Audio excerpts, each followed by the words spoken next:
Assalamualaikum,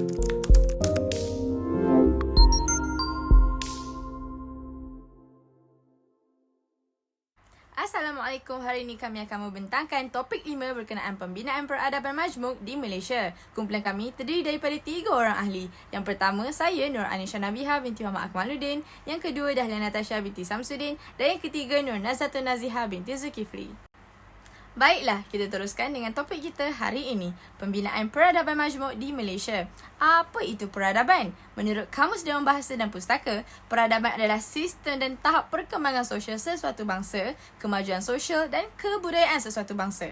Peradaban majmuk di Malaysia adalah gabungan beberapa peradaban besar dunia yang bergaul dan tergarap melalui perjalanan sejarah di alam Melayu. Berikutan dengan itu, pembinaan peradaban ini didahului oleh peradaban peribumi alam Melayu, kemudiannya diikuti peradaban Asia, India, China, Timur Tengah dan seterusnya peradaban Barat. Akhirnya, peradaban ini disambut oleh peradaban globalisasi yang merupakan kacukan pelbagai punca peradaban tanpa sepadan melalui jaringan digital yang kompleks.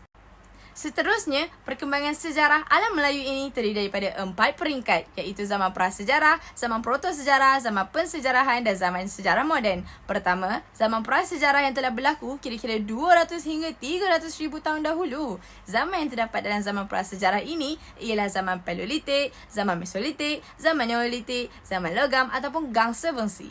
Kedua, zaman protosejarah di mana ia merupakan kewujudan kerajaan purba ataupun kerajaan awal. Contoh kerajaan yang terbentuk adalah Langkah Suka, Kedah Tua, Ganggan Negara, Cih Tu, Lo Yue dan Tan Tan. Ketiga, zaman pensejarahan di mana kerajaan Kesultanan Melayu Melaka wujud dan bermulanya pembentukan masyarakat kepelbagaian seperti perdagangan. Hal ini disebabkan kedatangan kuasa penjajah iaitu Portugis, Belanda dan British. Akhir sekali, yang keempat ialah zaman sejarah moden. Seperti yang kita ketahui, Malaysia telah pun merdeka pada tahun 1957. Hal ini menunjukkan perpaduan yang melambangkan penyatuan masyarakat berbilang kaum di Malaysia. Pada zaman moden ini, ia menuju ke arah pembinaan negara bangsa Malaysia. Selain itu, peradaban globalisasi ataupun era dunia tanpa sepadan. Hal ini demikian memungkinkan kita berlakunya interaksi dan jaringan peradaban merentasi benua serta sempadan negara menerusi 5 perkara. Pertama, pemodenan dalam pelbagai bidang kehidupan. Kedua, perkembangan teknologi maklumat dan informasi seperti internet, komputer dan smartphone. Ketiga, penggunaan media sosial yang berleluasa seperti Facebook, WhatsApp, Instagram, Twitter, Telegram dan lain-lain. Keempat, peradaban globalisasi ini membawa pengaruh yang besar dalam pelbagai aspek kehidupan merentasi bidang politik, ekonomi, sosial budaya termasuklah perkembangan bidang ilmu dan pemikiran. Akhir sekali, yang kelima ialah perkembangan peradaban global yang mana ia juga menjadi penyumbang kepada pembentukan peradaban majmuk di Malaysia. Di samping itu, pembentukan peradaban majmuk membentuk gabungan ataupun percampuran beberapa peradaban yang membentuk peradaban beridentiti Malaysia. Peradaban Melayu menjadi teras kepada peradaban majmuk Malaysia kerana bangsa Melayu merupakan majoriti di Malaysia ini. Setelah kemasukan para pedagang dari India, China dan Timur Tengah, ia telah membuka ruang interaksi dan jaringan peradaban yang lebih luas di tanah Melayu. Kemudiannya, ia disusuli dengan kemasukan kuasa penjajahan barat seperti Portugis, Belanda dan Inggeris yang telah membawa kepada berlakunya interaksi dan jaringan peradaban yang lebih rencam. Di era globalisasi hari ini, telah membawa berlakunya kacukan pelbagai punca peradaban tanpa sepadan melalui jaringan digital yang kompleks. Hal yang demikian, kesemua pengaruh peradaban luar ini telah membentuk majmuk di Malaysia hari ini. Berikut merupakan sebuah peta minda di mana ia menunjukkan bagaimana peradaban majmuk itu terbentuk. Dapat dilihat, ia terbentuk daripada peradaban Melayu iaitu teras kepada peradaban acuan Malaysia, peradaban India, Inggeris, Belanda, Portugis, Timur Tengah, China dan peradaban global iaitu waktu kini. Seterusnya, transformasi sosial ke arah peradaban acuan di negara kita Malaysia. Pada tahun 1970-an, negara kita mengalami isu kemiskinan dan ketidaksamarataan. Pada tahun 1980 hingga 1990-an, wujudnya pembangunan, industri dan penghijrahan dalam masyarakat Malaysia. Pada tahun 2000, wujud pula perbandaran dan kelas menengah. Pada tahun 2010 dan ke atas, negara kita telah menuju dan mencapai ke arah negara maju. Hal yang demikian memberi impak dari masyarakat majmuk, pelbagai etnik dan ketamadunan payung anak watan yang membina peradaban Asyura Malaysia. Selain itu, pembangunan migrasi dan teknologi terdiri daripada dua perkara. Pertama, kemajuan melahirkan perubahan sosial seperti dari pertanian sara hidup ke komersial industri, dari kemiskinan ke kelas menengah dan dari perdesaan ke kosmopolitan. Akhir sekali, yang kedua, transformasi sosial melahirkan kerencaman sosial berpaksikan budaya moderniti dan kepelbagaian. Hal ini mewujudkan perkongsian nilai sejagat, persamaan pendapat awam, batas etnik nipis, tingkah laku horizontal bukan vertikal iaitu hubungan sosial rentas etnik dan agama. Di samping itu, terdapat 3 impak kerencaman sosial norma sejagat di peradaban di Malaysia. Pertama, budaya politik baru di mana masyarakat mendapat kebebasan bersuara, berpersatuan, akses maklumat, demokrasi dan penglibatan.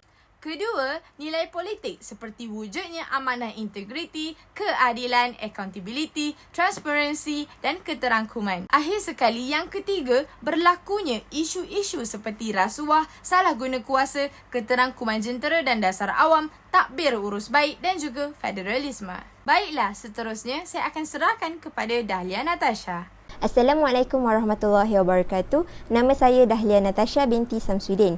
Seterusnya, saya akan menerangkan 2 bahagian, iaitu konsep negara bangsa beserta konsep dan pembangunan negara bangsa dalam acuan Malaysia.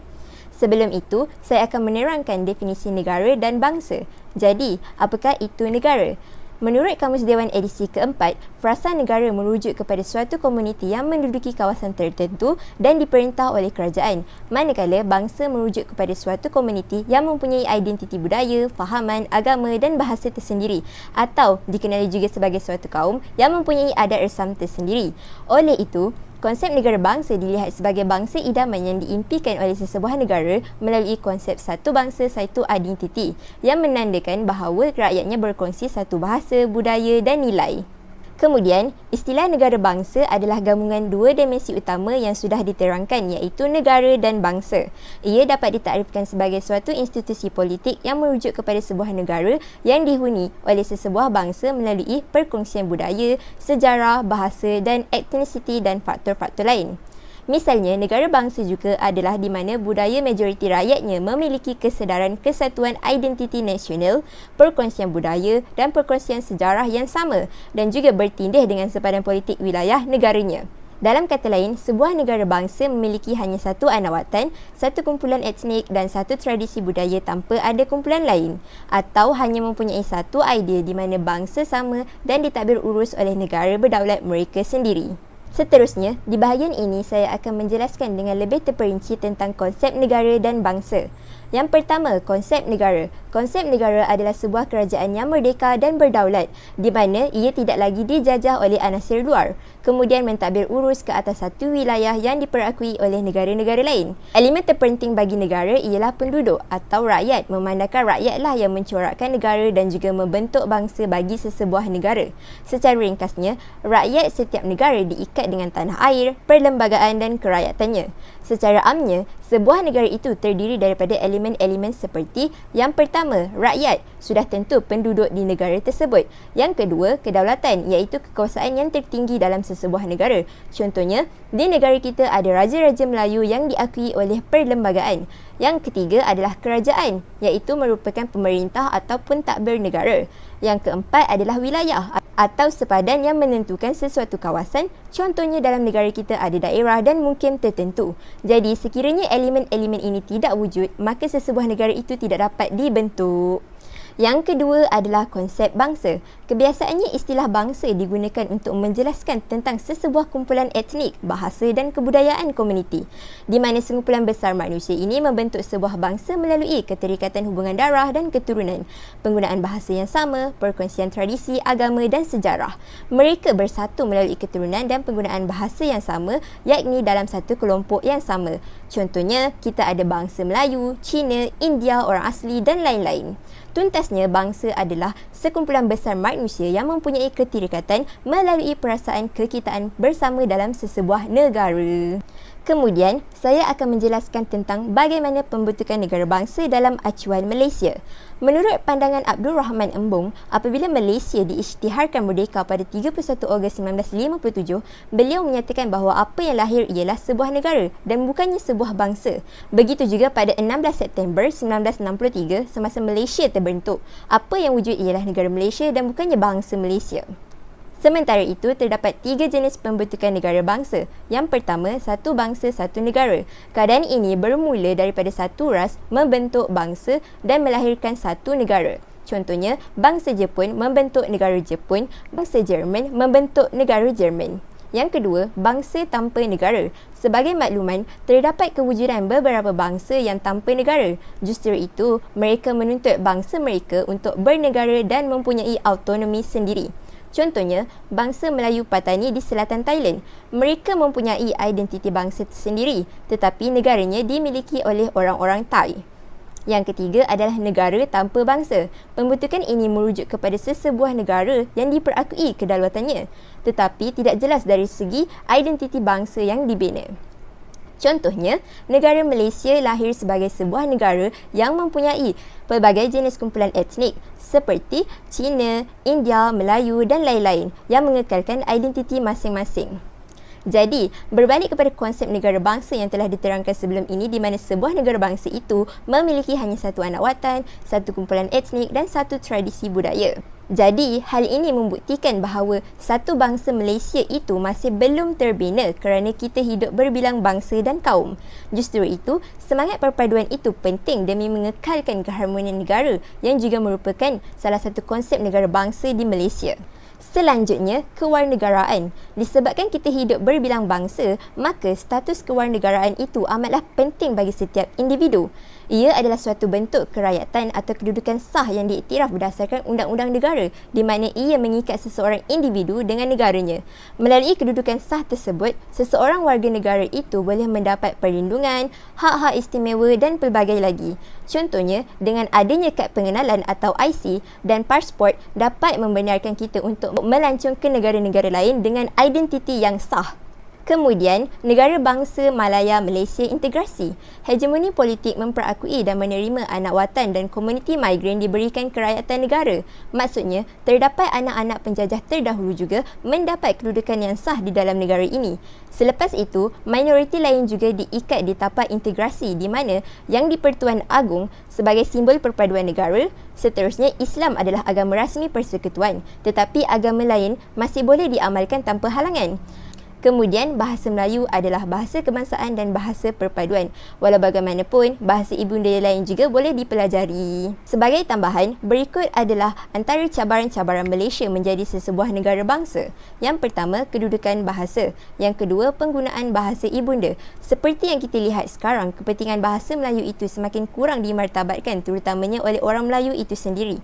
Tambahan pula dengan keperluan bahasa Inggeris yang sudah menjadi tuntutan antarabangsa. Yang ketiga adalah sistem pendidikan yang tidak menyokong kepelbagaian dan perkongsian budaya. Dan yang terakhir adalah isu demokratik. Sudah tentu isu perkauman atau rasis yang sering dibahas seperti tiada penghujungnya di negara ini. Hello, Assalamualaikum. Nama saya Nuna Zatunazia Habib Zulkifli. Saya akan bincangkan tentang kepelbagaian idea, bangsa idaman dan perbahasan. Jadi, kepelbagaian dan juga perbezaan wujud antara kaum di negara ini adalah satu yang perlu diraikan. Namun menurut Samsul, kita sering melihat perbezaan-perbezaan ini dalam dikotomi yang negatif, bukannya positif. So, perbezaan menjadi sesuatu yang perlu dilawan, bukannya disyukuri.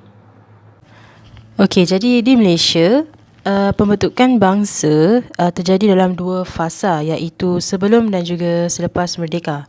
Antaranya adalah konsep Melayu Raya yang digagaskan oleh Pergerakan Kiri Melayu. Seterusnya, konsep negara Islam yang diperkenalkan oleh kelompok Islam dan juga konsep masyarakat majmuk yang dipimpin oleh orang Melayu. Hanya konsep terakhir Malay-led Plural Society diterima oleh pihak British pada ketika itu. Hal ini dinatijahkan dengan terbentuknya CLC pada tahun 1949 yang diterima pakai sehingga kemerdekaan. Selepas negara ini capai kemerdekaan, wujud keinginan untuk melahirkan konsep kenegaraan yang kolektif atau identiti nasional sepunya. Seterusnya adalah pembangunan bangsa selepas merdeka turut melahirkan konsep-konsep lain seperti wawasan 2020 dan juga gagasan Satu Malaysia. Kepimpinan Mahathir mengekalkan konsep Malay Led Plural Society. Konsep bangsa idaman inilah diangkat oleh parti-parti politik seperti Bersatu, UMNO dan juga PAS.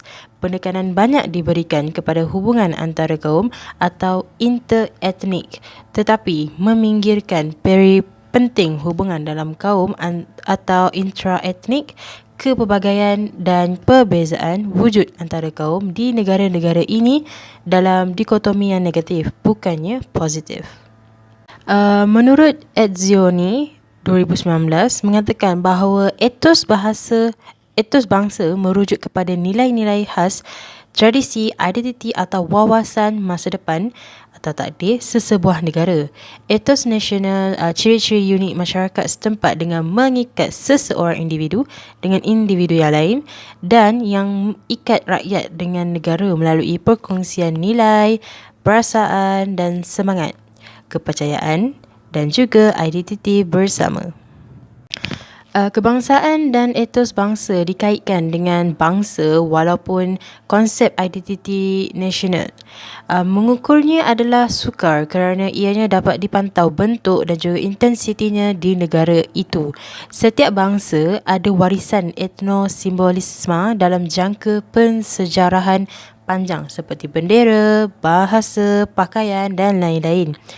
Etnosimbolisme ialah satu sekolah pemikiran dalam kajian mengenai nasionalisme yang tekankan pentingnya simbol, mitos, nilai dan juga tradisi dalam pembentukan dan kegigihan model negara bangsa. Seterusnya adalah geopolitik negara dan perubahan politik.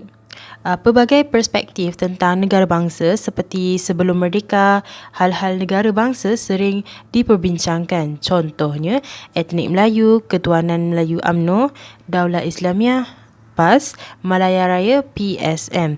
Kemudian, selepas merdeka, hal seperti pembangunan negara pula dibicarakan seperti kerakyatan, ekonomi. Selepas itu adalah pasca DEP, iaitu Dasar Ekonomi Baru.